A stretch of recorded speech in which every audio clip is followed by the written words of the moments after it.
તો નમસ્કાર ખેડૂત મિત્રો, ફરી આપણે એક નવો વિડીયો લઈને આવી ગયા છે. તો મિત્રો આજે આપણે જે આગળ આપણે એક વિડીયો મૂક્યો હતો કે આપણે 3 કામ એકસાથે થતા જાય એ રીતનું આપણે આ ફિટિંગ કર્યું છે. આગળ આપણે રાપ હાલે અને પછી સમારા હાલે અને પાછળ આપણે શાના એંધાણ થાય. પણ આપણે આમાં શાના એંધાણ તો નથી કરવાના, પણ આપણે રાપ અને સમાર હાંકવાનું છે. આપણે જે આ જોઈ શકો છો આપણે દાંતી આમાં હાંકેલું છે.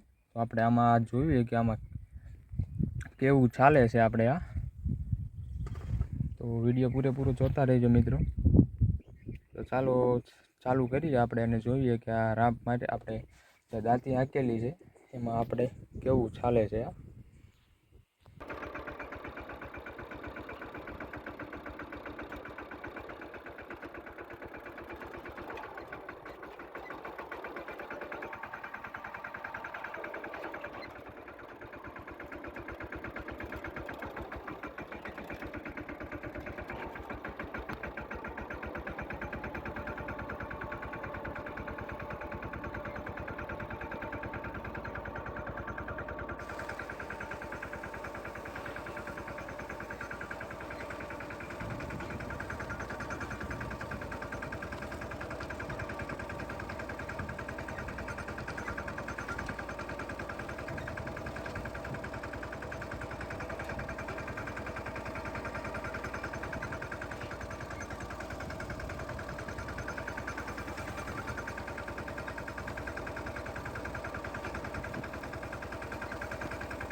મિત્રો તમે વિડીયોમાં જોયું કે આપણે બહુ સરળતાથી આપણે સમાર પણ ચાલે છે અને આગળ રાપ પણ ચાલે છે.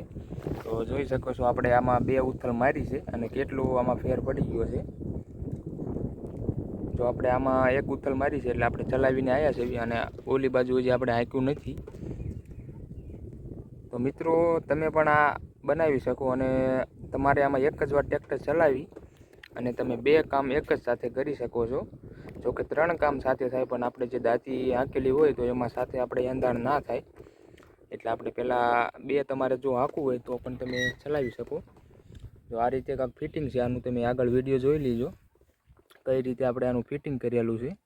આગળ આપણે આ રાપ ફિટ કરેલી છે અને પછી જે આ સમારનો થાંભલો આપણે ફિટ કર્યો છે, જે લોખંડનો છે આપણે એ રીતે બોલ સિસ્ટમથી આપણે આમાં ફિટિંગ કર્યું છે. તો મિત્રો વિડીયો ગમ્યો હોય તો જરૂરથી લાઈક કરી દેજો અને ચેનલને સબસ્ક્રાઈબ કરી દેજો અને બેલ નોટિફિકેશન પણ ઓન કરી દેજો, એટલે આપણે આગળ વિડીયો મૂકીએ તમને પહેલાં એનું નોટિફિકેશન મળી જાય અને સૌથી પહેલાં તમે વિડીયો જોઈ શકો. તો આપણે આવા જ મદદરૂપ વિડીયો મૂકતા રહીશું.